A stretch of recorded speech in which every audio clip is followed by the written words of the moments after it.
Hi friends, welcome back to our YouTube channel touring bells.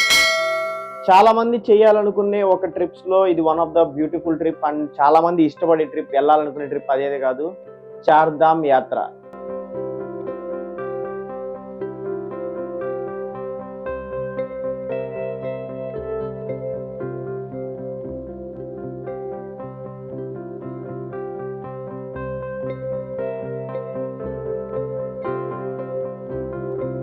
ఈ video ఖచ్చితంగా చూడండి.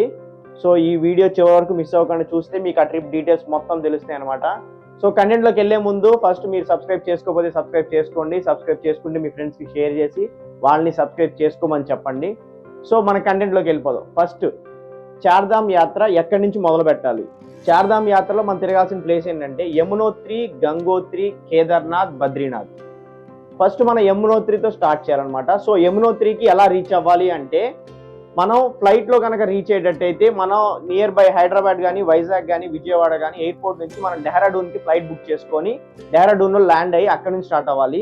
లేదు ట్రైన్ అయినా సరే, మనకి నియర్ బై నుంచి చాలా ట్రైన్స్ అవైలబిలిటీ ఉన్నాయి. సో డైరెక్ట్గా డెహ్రాడూన్కి ట్రైన్ దొరుకుతుంది అనమాట. సో మెనీ బస్సెస్ అవైలబిలిటీ కూడా ఉంటాయి. సో ట్రావెల్స్ ఉంటాయి, లేదంటే గవర్నమెంట్ బస్సెస్ ఉంటాయి. దాని ద్వారా కూడా మీరు డెహ్రాడూన్ రీచ్ అవ్వచ్చు. సో అక్కడి నుంచి రీచ్ అయిన తర్వాత అక్కడి నుంచి మీరు యమునోత్రికి రీచ్ అవ్వాలి అంటే మీకు మోడ్ ఆఫ్ ట్రాన్స్పోర్ట్ వచ్చేసరికి రోడ్ వే ఉంటుంది. సో అక్కడ ఫ్లైట్స్ అవైలబిలిటీ ఏమి ఉండదు.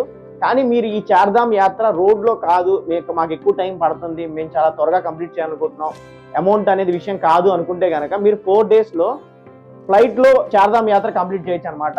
సో మిమ్మల్ని ఫ్లైట్లోనే ఆ ప్లేసెస్కి హెలికాప్టర్స్ ఉంటాయి అనమాట. అక్కడ నుంచి హెలికాప్టర్లో నుంచి మీకు అక్కడ తీసుకెళ్లి ఆ ప్లేసెస్ చూపిస్తారు. ఈ ట్రిప్కి వెళ్ళాలనుకునే వాళ్ళు ఫస్ట్ డెహ్రాడూన్ నుంచి హరిద్వార్ కానీ, రిషికేష్ కానీ రీచ్ అవ్వాల్సి ఉంటుంది. So around 20 to 30 kilometers distance అనమాట ఇక్కడికి. సో మీరు హరిద్వార్ కానీ, రిషికేష్ కానీ రీచ్ అయితే ఈ ట్రిప్ చేయాలనుకునే వాళ్ళు ఇక్కడ ఫస్ట్ మనం ఎంటర్ చేసుకోవాలి. మన డీటెయిల్స్ రిజిస్టర్ చేయించుకొని మనం ఇక్కడ పాస్ తీసుకోవాల్సి ఉంటుంది అనమాట. పాస్కి 50 rupees కాస్ట్ చేస్తారు. లేదు మేము ఆన్లైన్లో బుక్ చేసుకుంటాం అనుకుంటే కనుక kedarnath-badrinath.gov.in లో మీరు డీటెయిల్స్ రిజిస్టర్ చేసుకొని మీ ట్రిప్ పాస్ తీసుకోవచ్చు అనమాట. ఈ పోర్టల్లో మీరు చార్ధామ్ యాత్ర కంప్లీట్ చేసుకోవాలనుకున్నట్టయితే 4 places టిక్ చేయాల్సి ఉంటుంది. లేదనుకుంటే మీరు ఏదైనా స్పెసిఫిక్ ప్లేస్ మాత్రమే చేయాలనుకుంటే ఆ ప్లేస్ టిక్ చేసుకుంటే సరిపోతుంది. ఈ పాస్ కోసం మనం 50 rupees పే చేయాల్సి ఉంటుంది అనమాట. సో మీరు బుక్ చేసుకుని కంపల్సరీ ఎక్కడికి వెళ్ళినా ఈ పాస్ మ్యాండేటరీ. సో మీరు పాస్ మాత్రం కంపల్సరీగా తీసుకోవాలి. సో ట్రిప్ స్టార్ట్ చేసేద్దాం.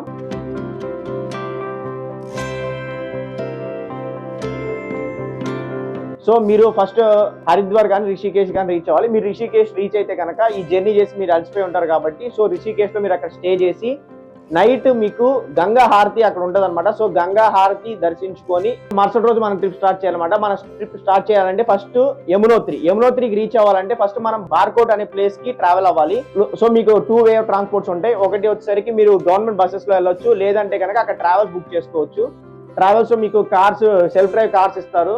సో ఆ కార్స్ తీసుకొని ఆ వెహికల్స్ మీ ఎంతమంది అయితే ఉన్నారో అంతమందికి సరిపోయేటట్టు వెహికల్ చూస్ చేసుకోండి. 4 members అయితే ఒక టైప్ ఆఫ్ కార్స్ ఉంటాయి, 8 members కి 10 members తగ్గట్టు కూడా ఉంటాయి. సో ఆ కార్స్ తీసుకొని మీరు ట్రిప్ స్టార్ట్ చేయొచ్చు. లేదు మాకు రూట్స్ అవన్నీ తెలియవు అనుకుంటే కనుక మీకు అక్కడి నుంచే ఈ చార్ధామ్కి ప్యాకేజెస్ దొరుకుతాయి. గవర్నమెంట్ వాళ్ళు ప్రొవైడ్ చేసే ప్యాకేజెస్ ఉంటాయి, లేదంటే ప్రైవేట్ టూర్స్ వాళ్ళు ప్రొవైడ్ చేసే ప్యాకేజెస్ ఉంటాయి అనమాట. సో మీరు ఆ ప్యాకేజ్ ద్వారా కూడా స్టార్ట్ అవ్వచ్చు. సో ఎవరు ఎలా స్టార్ట్ అయినా కానీ సో ఈ ట్రిప్ మాత్రం మనం ఈ ప్లాన్ ప్రకారమే జరుగుద్ది అనమాట. ఈ బార్కోట్ రీచ్ అయిన తర్వాత అక్కడి నుంచి మనం జానకి చెట్టి రీచ్ అవ్వాల్సి ఉంటుంది అనమాట. సో అక్కడ వరకు వెహికల్స్ అవైలబిలిటీ ఉంటాయి. సో అక్కడి నుంచి మనం యమునోత్రికి వెళ్ళాలంటే అరౌండ్ 6 to 7 kilometers ట్రెక్ చేయాలి. అంటే మనం నడుచుకుంటూ వెళ్ళొచ్చు. లేదు మేము నడవలేము అనుకున్న వాళ్ళ కోసం డోలీలు ఉంటాయి. డోలీలు వాళ్ళు తీసుకెళ్తారనమాట. మనకి అక్కడ మనం దాన్ని బట్టి వాళ్ళ రేట్స్ వేరీ అవుతూ ఉంటాయి అనమాట. సో అది సీజన్లో ఒక రేట్ ఉంటుంది, అన్ సీజన్లో ఒక రేట్ ఉంటుంది. సో అక్కడి నుంచి మనం యమునోత్రికి పైకి వెళ్ళిన తర్వాత అక్కడ ఫస్ట్ యమునా నదికి ప్రసాదం సమర్పించడం కోసం అక్కడ ఒక చిన్న కొలను ఉంటుంది. ఆ కొలంలో హాట్ వాటర్ వస్తుంటాయి.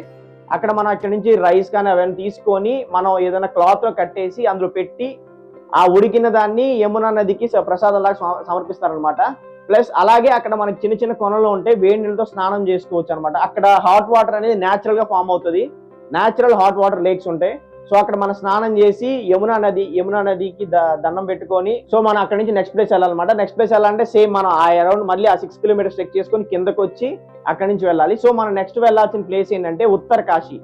ఈ ఉత్తరకాశీ అరౌండ్ 100 kilometers డిస్టెన్స్ లో ఉంటుంది అనమాట. సో మనం ఉత్తరకాశీకి రీచ్ అయిన తర్వాత సో ఉత్తరకాశీలో మనం ఏ ప్లేస్ చూడాలంటే Vishwanath temple and Parvati temple.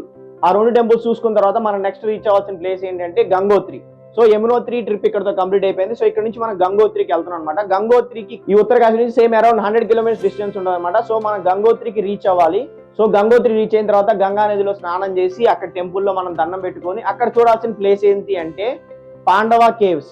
Pandava caves ఒకటి చాలా బాగుంటది అనమాట. సో ఇంకో ప్లేస్ కూడా ఉంది, కానీ ఆ ప్లేస్ ఎక్స్ప్లోర్ చేయాలంటే కొంచెం కష్టమైన మార్గం. అది గంగా నది జన్మస్థలం అంటారు కదా. సో గంగా నది అక్కడ పుట్టింది అనమాట. సో ఆ ప్లేస్ కి వెళ్ళాలి అంటే మనం అరౌండ్ 18 కిలోమీటర్స్ మనం ట్రెక్ చేసుకుంటూ వెళ్ళాలి. 18 కిలోమీటర్స్ వెళ్ళడానికి, 18 కిలోమీటర్స్ రావడానికి అరౌండ్ 36 కిలోమీటర్స్ మనం వాక్ చేయాల్సి ఉంటుంది అనమాట. సో ఇక్కడికి వెళ్ళాలంటే ముందుగా మనం అక్కడ నియర్ బై పోలీస్ స్టేషన్ లో నుంచి పర్మిషన్స్ తీసుకోవాలి. సో ఎలా పడితే అలా మనం వెళ్ళడానికి ఒప్పుకోరు. సో పర్మిషన్ తీసుకొని వెళ్ళాలి. ఈ ట్రిప్ ఇది మనం టూర్స్ కానీ లేదంటే వేరే ప్యాకేజెస్ బుక్ చేసుకొని వెళ్తే వాళ్ళు ఇది అలౌ చేయరు అనమాట. ఎందుకంటే ఇక్కడ ఎక్కువ 2 days టైం వేస్ట్ అవుతుంది.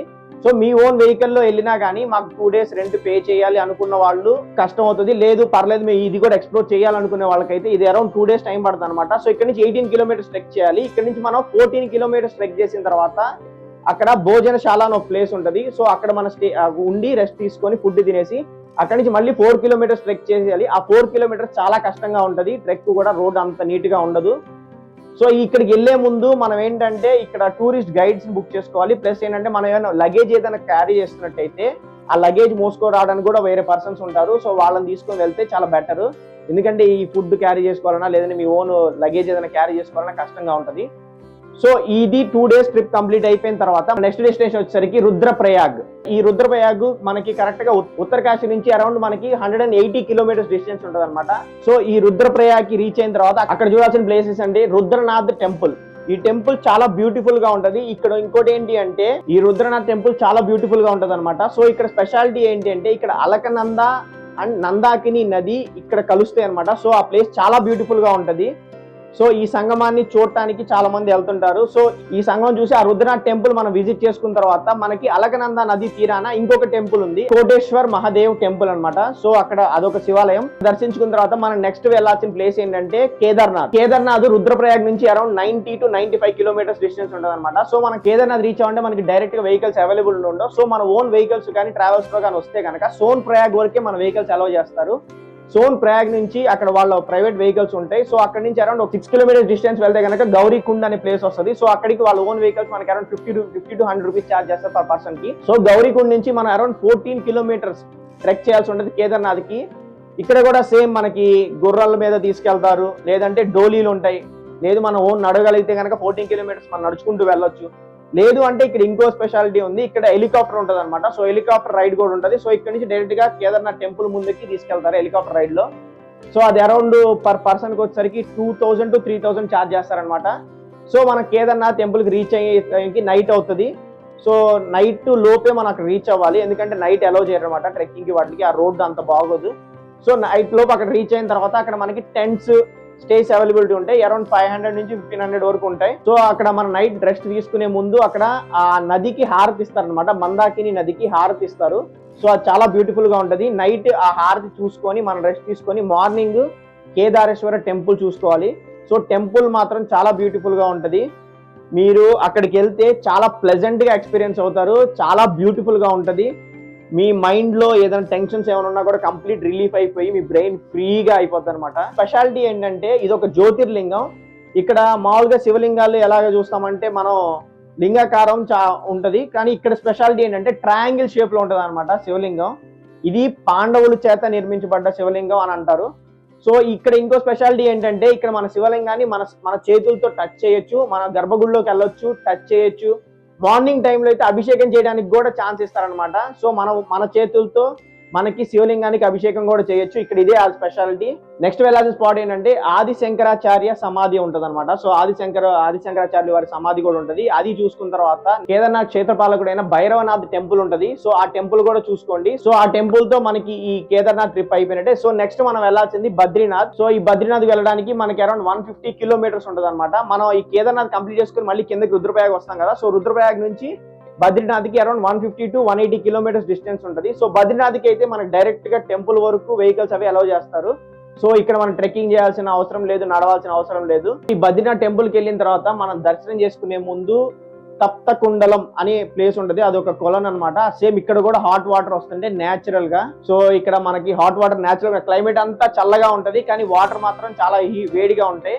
సో ఇక్కడ మనం స్నానం చేసుకొని బద్రీనాథ్ టెంపుల్ కి వెళ్ళి దర్శనం చేసుకున్న తర్వాత బ్రహ్మ కపాలం. ఈ బ్రహ్మ కపాలం స్పెషాలిటీ ఏంటి అంటే ఇక్కడ చాలా మంది పిండ ప్రదానం చేయడానికి వస్తారు. సో మన పితృదేవతలకి వాళ్ళకి కొంతమంది సంవత్సరకాలు అవి చేయలేకపోయినా, లేదంటే ఏదైనా ఆటంకాలు వచ్చి ఆగిపోయినా, లేదంటే వాళ్ళు చేయలేని పరిస్థితుల్లో ఉన్న ఇక్కడ కనుక మన పిండ ప్రదానం చేస్తే మనం ఇంకా మన జీవితంలో వాళ్ళకి చేయకపోయినా వాళ్ళకి మన జీవితాంతం చేస్తే ఎంత పుణ్యం వస్తుందో ఇక్కడ కనుక మనం పిండ ప్రదానం చేస్తే అంత పుణ్యం వస్తుందని నమ్ముతారు. సో ఇక్కడికి వచ్చిన వాళ్ళందరూ వాళ్ళ పెద్దవాళ్ళకి వాళ్ళందరికీ పిండ ప్రదానాలు చేస్తారనమాట. చరణ్ పాదుక మహావిష్ణువు భూమి మీద ఫస్ట్ అడిగేసిన ప్రదేశంగా భావిస్తారు. సో మహావిష్ణువు భూమి మీద ఫస్ట్ అక్కడే అడుగు మోపారని, అక్కడ కాలు అడుగులు కూడా ఉంటాయి, పాదముద్రికలు అన్ని ఉంటాయి. సో ఆ ప్లేస్ ని చరణ పాదుక అంటారు. సో ఈ చరణ పాదుక చూసుకున్న తర్వాత మనం నెక్స్ట్ చూడాల్సిన స్పాట్ ఏంటి అంటే వ్యాస గుహ. ఈ వ్యాస గుహ ఏంటంటే మహాభారతాన్ని వ్యాస మహర్షి వారు చదువుతున్నప్పుడు వినాయకులు వారు రాస్తారు కదా, సో అది ఇక్కడే జరిగిందని అంటారు. సో అది ఈ స్పెషాలిటీ, ఇక్కడ మహాభారతం రచించారని చెప్పేసి అందరు నమ్ముతారనమాట. సో ఈ వ్యాస గుహలో. సో ఈ ప్లేస్ విజిట్ చేసుకున్న తర్వాత మనం నెక్స్ట్ చూడాల్సిన స్పాట్ ఏంటి అంటే మానా విలేజ్ అని ఉంటుంది. ఇది మన ఇండియన్ టిబెట్ కి మధ్యలో ఉండే ప్లేస్. ఇండియా లాస్ట్ విలేజ్ గా దీన్ని గుర్తించారనమాట. మాతామూర్తి టెంపుల్. ఈ టెంపుల్ కూడా చాలా బ్యూటిఫుల్ గా ఉంటది. సో ఈ మాతామూర్తి టెంపుల్ చూసుకున్న తర్వాత సో మన చార్ధామ్ యాత్ర ఇక్కడితో ముగిసినట్టే. సో ఈ వీడియో మీకు నచ్చిందని అనుకుంటున్నాను. ఇలాంటి మరిన్ని కంటెంట్ కోసం మా ఛానల్ ఫాలో అవుతుండండి. Don't forget to like, share and subscribe to our YouTube channel touring bells.